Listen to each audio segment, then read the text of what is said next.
बलिया पहुंचे समाजवादी पार्टी के राष्ट्रीय अध्यक्ष अखिलेश यादव ने पूर्व जिला अध्यक्ष स्वर्गीय राजमंगल यादव एवं उनके साथी के घर पहुंचकर श्रद्धांजलि अर्पित की। इस दौरान मीडिया के कई सवालों का जवाब देते हुए भाजपा सरकार को राजनीतिक निशाने पर रखा। गठबंधन के सवाल पर कहा कि सपा पूरी तरह से गठबंधन के साथ है। साथ ही कहा कि प्रदेश ही नहीं बल्कि देश की जनता भारतीय जनता पार्टी को हटाना चाहती है। विकसित भारत यात्रा पर भी सवाल खड़ा किया। कहा कि चीन की फौज भी भारत के अंदर आ चुकी है। जो सीमाओं और जवान की रक्षा नहीं कर पा रहे हैं वो सीएए की बात कर रहे हैं। वहीं मेरठ में किसान की आत्महत्या के मामले पर भाजपा निशाने पर रहा। कहा उन अधिकारियों के घर बुलडोजर क्यों नहीं चले जो न्याय नहीं दे पा रहे हैं। वहीं 22 जनवरी को अयोध्या में होने वाले प्राण प्रतिष्ठा में जाने के सवाल पर कहा कि बीजेपी के लोग कह रहे हैं कि जिसके पास निमंत्रण होगा वही आएगा। हमारा पक्ष यह है कि भगवान राम जब बुलाएंगे तो बीजेपी भी नहीं रोक पाएगी। वहीं स्वामी प्रसाद मौर्य के द्वारा दिए जा रहे विवादित बयानों को लेकर अखिलेश यादव ने कहा कि कुछ चीज बहुत पुरानी है, उन्हें कुरेदना नहीं चाहिए। ईडी, सीबीआई, इनकम टैक्स या और एजेंसियां जिससे विपक्ष के लोगों को परेशान किया जा सके या बदनाम किया जा सके, ये प्रयास हमेशा होते रहे हैं।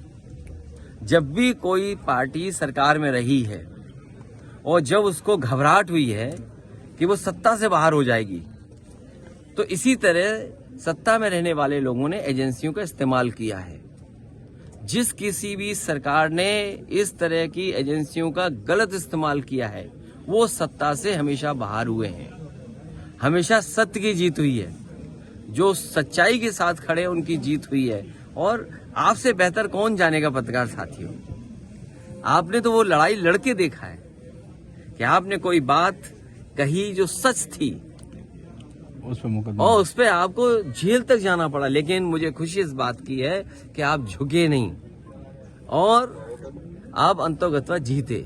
इसलिए मैं बधाई भी देना चाहता हूं आपको। न केवल बलिया जेल में रहे आप लोग में से साथी, आजमगढ़ जेल में भी रहे आपके साथी। तो ये एजेंसियों का या सरकार का इस तरह का व्यवहार हमेशा रहता है, आवाज दबाने का। लेकिन लोकतंत्र में बाबा साहब भीमराव अम्बेडकर जी ने जो ताकत दी है अपने अधिकारों को लड़ने की, डॉक्टर राम मनोहर लोहिया जी ने जो सिद्धांत दिया आगे बढ़ने का, लड़ने का, नेताजी ने संघर्ष का रास्ता बताया। और बलिया से बेहतर कौन जानेगा, देश आजाद बाद में हुआ, बलिया पहले आजाद हो गया। तो इतने क्रांतिकारी धरती पर ये हमारे पत्रकार साथी सवाल पूछ रहे हैं, ये आप सब जानते हैं कि जनता जिस समय खड़ी होगी सरकार को झुकना होगा और सरकार झुकेगी। क्योंकि जो बुनियादी सवाल वो वैसे के वैसे हैं। आप कितना भी विकसित भारत का प्रचार प्रधानों के पैसे से कर लें, चेयरमैनों के पैसे से कर लें, उससे क्या विकसित भारत बन जाएगा, विकसित प्रदेश बन जाएगा? आप प्रधानों के पैसे से विकसित बनाना चाहते हैं, कितना बड़ा धोखा है सोचिए। और बैंकों का पैसा जो था, जो वसूला जाना था, 15 लाख करोड़ रुपया आपने उद्योगपतियों का माफ कर दिया। आज आप कर्ज में जा रहे हैं, कर्ज बढ़ता चला जा रहा है। हमारे मुख्यमंत्री जी तो एक कदम आगे थे, 46 में 56, याद है वो भाषा कि 46 में 56 नौकरियां मिलती थी हमारी सरकार में, आज तक सूची नहीं मिली। और कह रहे थे कि 40 लाख करोड़ का निवेश आएगा। इटावा में ना आया हो, हमें उम्मीद है कि बलिया में पिछले 7 साल और दिल्ली की 10 साल की सरकार में कुछ तो निवेश आया होगा, देवरिया में कुछ आया होगा, गाजीपुर में कुछ आया होगा। जो सड़क हम लोगों ने लखनऊ और दिल्ली और पीछे पटना से जोड़ने के लिए किया काम, चाहे वो पुल बनाया हो और चाहे आपका पूर्वांचल का समाजवादी एक्सप्रेस वे, वो आधा अधूरा है। केवल शहर गांव जुड़ने के लिए नहीं थी, उसके साथ साथ मंडियां बनती या कुछ और काम शुरू होते तो यहाँ के लोगों का जीवन बदलता।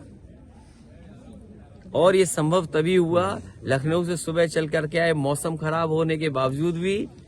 अगर ये पूर्वांचल एक्सप्रेस समाजवादियों ने न दिया होता तो शायद इतनी जल्दी आपके बीच में न पहुंच पाते। लेकिन सर अखिलेश जी ऐसे ही अपने शहरों की तमाम छोटी और बड़ी खबरों को देखने के लिए 365 दिन खबर चैनल को सब्सक्राइब करें और बेल आइकन दबाना बिल्कुल ना भूलें।